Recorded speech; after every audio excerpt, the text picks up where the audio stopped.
দেখো আজকে আমরা গ্রামারের একটা সেট করব ক্লাস 12 ইংলিশ। প্রথমের কোশ্চেনটা দেখো, ইট হ্যাজ গ্রোন স্লোলি। যে গ্রোন ওয়ার্ডটা রয়েছে এর noun form. It has grown slowly, actually এটা আছে অন কিলিং এ ট্রি পয়েমটা থেকে। অন কিলিং এ ট্রি এই পয়েমটা তোমাদের এই বছর সিলেবাসে নেই, কিন্তু তবুও গ্রামার পড়তেই পারে। ইট হ্যাজ গ্রোন স্লোলি, এটা বড় হয়েছে ধীরভাবে। দেখো গ্রোন এটা অ্যাকচুয়ালি ভার্ব, ওকে, ভার্বটা পাস্ট পার্টিসিপাল ফর্মে রয়েছে। তো এই যে গ্রোন ওয়ার্ডটা রয়েছে, ইট হ্যাজ গ্রোন স্লোলি, এই গ্রোন ওয়ার্ডের নাউন ফর্মটা আমাদের আজকে জেনে নিতে হবে আগে। প্রথমে গ্রোনের নাউন ফর্ম হচ্ছে গ্রোথ, যার বাংলা মানে হচ্ছে বৃদ্ধি, গ্রোথ। তাহলে এটা ধীরভাবে বড় হয়েছে। গ্রোন বড় হওয়া, গ্রু, গ্রোন, এটা ধীরভাবে বড় হয়েছে। It has grown slowly, clear, এটা ধীরভাবে বড় হয়েছে। তাহলে এই যে গ্রোন ওয়ার্ডটা রয়েছে, গ্রোন ওয়ার্ডটার আমরা নাউন ফর্ম জানলাম গ্রোথ। তাহলে আমরা বাংলায় কি করব, যে এর বৃদ্ধি হলো ধীর, যেটা আছে এটা বড় হয়েছে ধীরে ধীরে ধীরে। এই বড় হওয়া ওয়ার্ডটাকে আমাদের বৃদ্ধিতে নিয়ে আসতে হবে। তাহলে এটা করব, এটার গ্রোথ হলো, এটার বৃদ্ধি হলো ধীর। তাহলে আমরা করব it's growth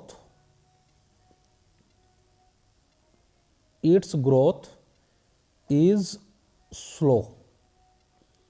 it's growth is slow. দেখো গ্রোন ওয়ার্ডটা ভার্ব ফর্মে ছিল, তাই স্লোলিটা আছে অ্যাডভার্ব ফর্মে। কিন্তু যখনই গ্রোন ওয়ার্ডটা নাউনে চলে এলো, তখনই দেখো এটা হয়ে গেল adjective, slow word.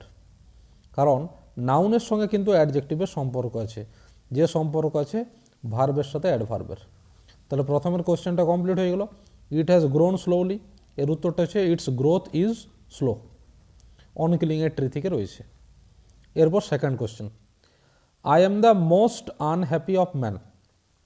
I am the most unhappy of man, actually এটা রয়েছে দি প্রপোজাল থেকে, যেখানে চুবুকোব কিন্তু লাস্টে বলেছে মিডিল জায়গাটাতে, ওই ঠিকঠাক মানে লোমব যেখানে প্রায় অজ্ঞান হয়ে গেছিল, চুবুকোব ভেবেছিল হয়তো লোমব মারা গেছে, তখন সে বলেছে I am the most unhappy of man, comparative ডিগ্রিতে করব। তাহলে যে মোস্ট আনহ্যাপি কম্পারেটিভ, মোস্টের মোর করব, তাহলে আমি করব I am more unhappy. I am more unhappy than any other man.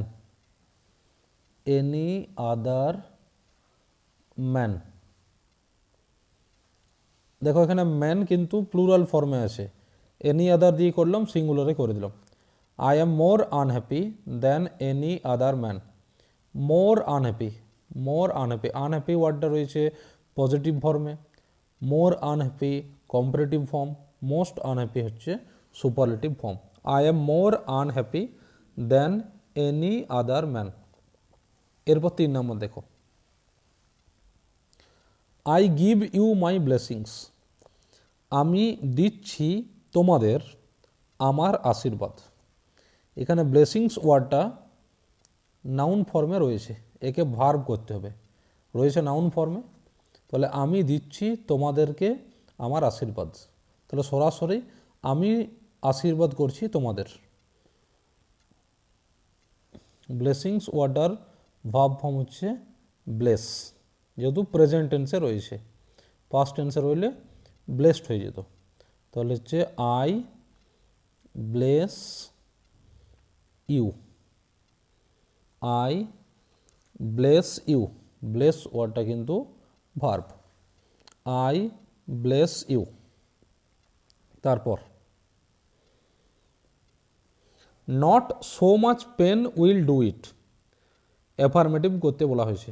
Not so much pain will do it, এটা রয়েছে অন কিলিং এ ট্রি থেকে। এত কষ্টেও কিন্তু এটা হবে না, মানে এত কষ্ট করেও গাছকে কাটতে পারা যাবে না। অ্যাকচুয়ালি পোয়েট্রির লাইন, সবসময় পোয়েট্রি লাইনগুলোতে ঠিকঠাক গ্রামাটিক্যাল যে অর্ডার্সটা থাকে সেটা মেনটেন করা হয় না, ইনভার্সন বলা হয় যাকে, হাইপার বেটন, ওই যে ওয়ার্ড স্ট্রাকচারটা চেঞ্জ হয়ে যায়। অ্যাকচুয়ালি সেন্টেন্সটা হতো so much pain will not do it, so much pain will not do it সেন্টেন্সটা হওয়া উচিত ছিল, কিন্তু কবিতার line not so much pain will do it, তাহলে এত যন্ত্রণাতেও কিন্তু এটা হবে না, তাহলে এত যন্ত্রণা এটা করতে ব্যর্থ হবে। করে দিচ্ছি আমরা, তাহলে করব আমরা so much pain, so much pain will fail to do it, so much pain will fail to do it, এত যন্ত্রণাও ব্যর্থ হবে এটা করতে। It means kill a tree, একটা গাছকে হত্যা করা। এটা লেখার দরকার নেই, হ্যাঁ, এই অংশটা লিখবে না। এরপর একটা দেখো, the guard blew his whistle, voice change করতে হবে। আমরা দেখে নিচ্ছি, এটা আছে দি আইজ হ্যাবিট থেকে। The guard blew his whistle, blew হচ্ছে ভার্ব, ভার্বটা পাস্ট টেন্সে রয়েছে। সবসময় ভয়েস চেঞ্জ করতে হলে আগে ভার্বকে দেখে নাও, পাস্ট টেন্সে রয়েছে। কে বাজিয়েছে হুইসেলটা? গার্ড। কি বাজিয়েছে? তার হুইসেল, অবজেক্ট, পাস্ট টেন্সে রয়েছে। তাহলে আমরা হিজ হুইসেলকে এগিয়ে দিচ্ছি, হিজ হুইসেল ওয়াজ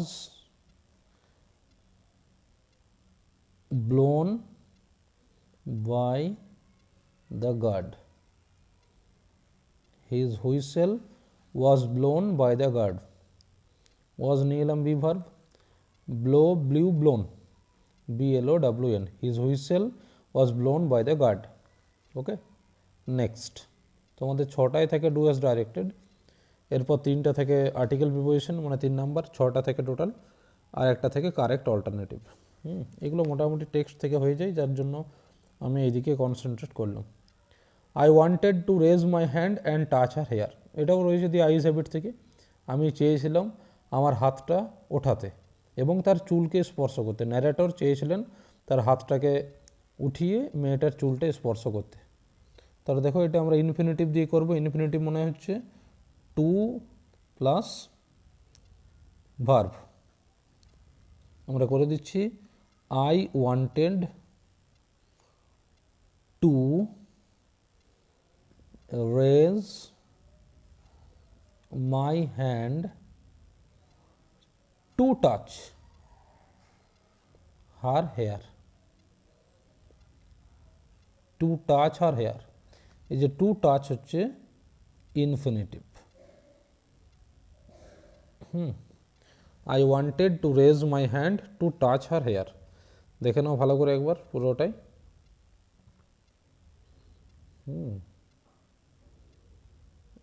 ওকে,